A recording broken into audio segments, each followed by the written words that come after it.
Alright guys, let's talk briefly about this knife. It's the Jack Pyke Poacher's blade.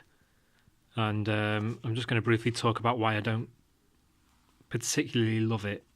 I'm on the fence with it really. It's got some good features, but there's a lot of things I don't like about it. Firstly, it comes with this belt pouch, which is fine. It's just nylon. Your belt goes through there. And then it just sits there and you can open it up when you need it. This is the poacher's knife. Like I say, it's from Jack Pyke, and you can see the branding name on the top there. And I've got another Jack Pyke knife, and when I ordered it, I thought that this one would be of a similar build. It's a bit different in a couple of key ways, but one of them is this handle finish here. It looks very nice, and it's textured for a good grip, but it's made of a kind of a plasticky material. I don't particularly love it. It feels like it would break if it was dropped to the knife, and it's quite heavy. All of this is stainless steel, so it's got some heft to it for a knife. And I'm 6'2", which is like 1.9 meters, so I'm quite tall. And if I dropped this from sort of working height, it's going to drop more than a meter to the floor. And I'm not convinced that this material wouldn't crack under the pressure. Especially if it landed on a corner like this, it would just, I think it would split the material. But it's okay as long as you don't abuse it. It should be fine. But I just would have preferred it to be wood, like on my other one. Wood is just a nicer material to hold. Regarding the pattern and the texture, it's fine. It's nice woodland camo style decoration, so that's fine. It's got 3 blades. It's a poacher's blade, like I say, so it's got 3 features. One is a knife, just a standard knife blade, which is nice. It's about 2 to 3 millimeters thick, so it's a good strong blade. It doesn't wobble in the housing once it clicks into place, so that's good. The blade is sharp. If you want to collapse that, you can just flip in the tab there, and it folds back down and clips into place nicely.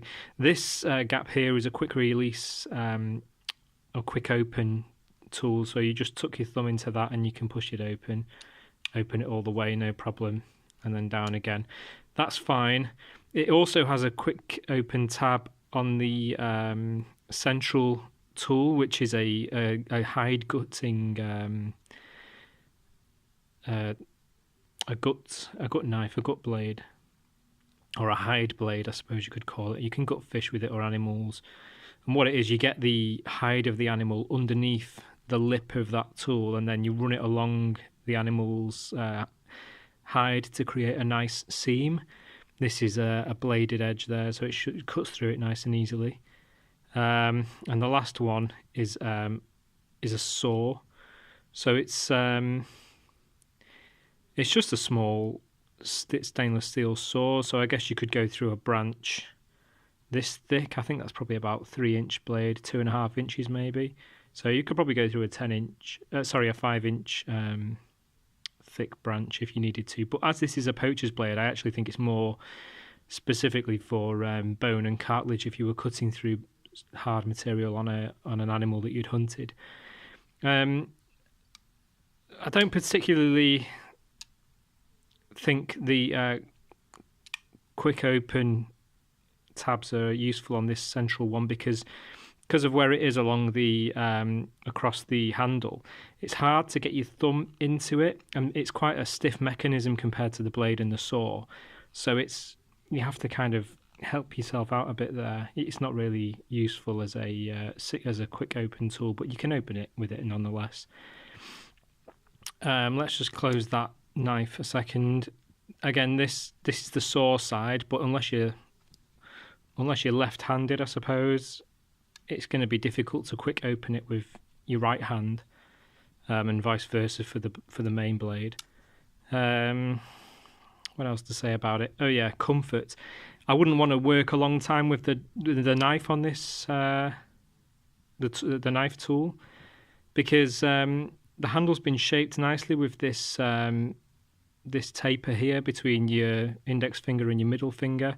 So if we open all of the tools, and if I hold that now, that's quite comfortable, because that taper there sits comfortably in between those two fingers, and I could work for a long time with that. But the reality of the situation is, if you're working with any particular one tool, you're always going to have two other tools closed.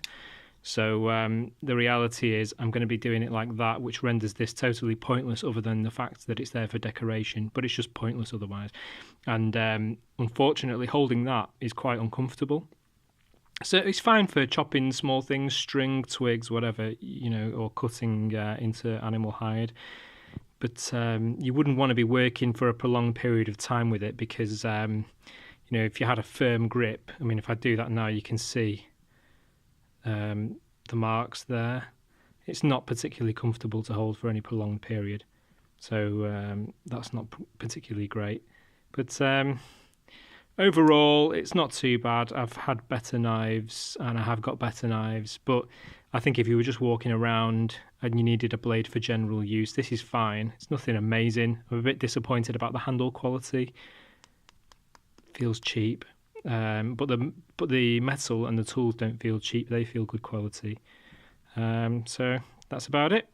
If you want to get one, I guess it will tick the boxes, but I should mention it's about £15, which I guess is about 16, 17 euros and maybe $18, or maybe $19, $20. I'm not sure what the exchange rate is at the moment, but just check that. For the price, it's not too bad, but you can probably find better ones. And that's about it. Thanks for watching.